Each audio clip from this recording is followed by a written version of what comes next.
Traditional Islamic financing. Interest-free banking.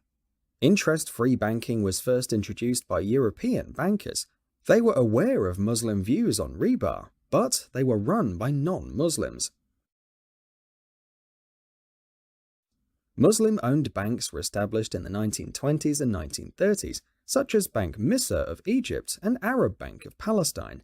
But unfortunately, these institutions adopted the practices of their European-owned competitors. The emergence of modern Islamic banking. Three factors were involved in the development of modern Islamic banking in the early 1970s. Number 1. Islamic Development Bank. Finance ministers of the Organization of the Islamic Conference, or OIC, agreed to establish the Islamic Development Bank in December 1973. IDB is primarily a development assistance agency rather than a commercial bank.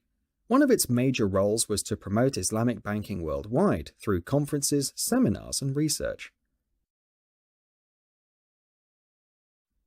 Number 2. The rise of oil prices.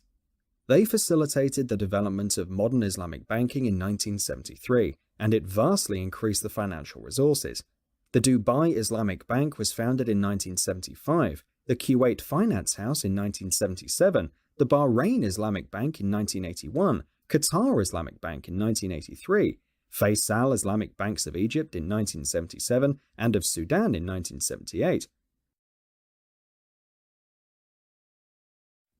The Dalal al-Barakah group of Islamic banks started an investment company in London and banks in these countries: Algeria, Bahrain, Egypt, Jordan, Lebanon, South Africa, Sudan, Tunisia, Turkey, and the Central Asian republics. Number 3. Efforts of the Islamic finance scholars. It is indeed arguably the most critical but insufficiently recognized. Efforts of Islamic scholars to eliminate the prohibited elements, especially riba, must be appreciated. Islamic finance re-engineering. Issues at the initial period. Murabahah was widely used because it is less risky than Mudarabah, as profit is agreed in advance. Istesna was used to finance projects whereby the bank made advances which could enable suppliers to be paid at each stage of the project. Musharakah was little used as it was deemed too risky. Islamic banks receive most of their funds through current account deposits. They were criticized that they make profits for themselves out of virtually risk-free operations. Similar criticisms were also made on Islamic investment fund movements in the 1980s and 1990s. They invested mostly in the West, with investment decisions largely influenced by risk assessment rather than any notion of Islamic solidarity. Widening the range of products to compete successfully. Initially, many Islamic banks adopted a twofold strategy to expand their market share and attract further customers. First, they widened the range of services on offer so that their clients could use Islamic banks for all of their financing needs. And second, Islamic retail banks expanded their personal financing facilities. Pioneering the Malaysian market. Malaysia has seen the most ambitious development of Islamic banking in terms of the range of products offered. The central bank encouraged the development of Islamic finance industry to developed instruments and assets. Bank Islam Malaysia was the first institution to be established under the Islamic Banking Act of 1983. Then, larger financial institutions such as HSBC, Standard Chartered Bank, Citibank Hong Kong, Leong Bank, RHB Bank, and Southern Bank became involved.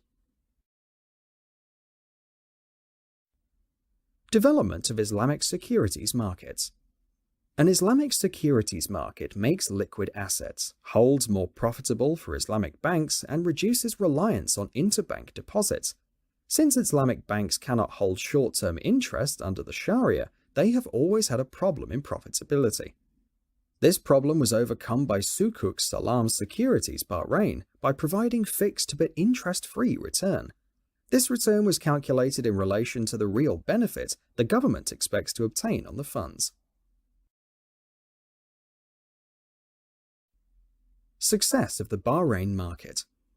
The establishment of the Islamic money market in Bahrain resulted in the emergence of markets from the Gulf to Southeast Asia.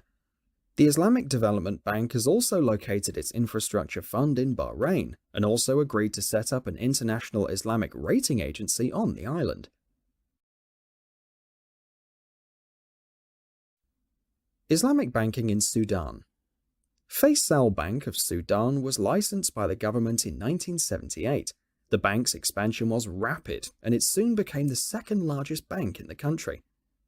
Tazamon Islamic Bank became the successful banks, with a network of 22 branches by 1999. By the 1990s, 25 banks were offering Islamic financial services in Sudan, the largest institution being the state-owned Agricultural Bank. The Central Bank of Sudan issued Islamic government certificates with the help of the International Monetary Fund, used for liquidity management purposes. The future of Islamic banking. Financial resources and brand strength of major multinational banks offering Islamic financing facilities ensure that Islamic finance becomes better known to the global financial community. Islamic banking can increase its credibility by introducing common reporting standards. Increasing convergence in Islamic financial practice and interbank transactions between Sharia-compliant institutions will undoubtedly increase client confidence in the industry.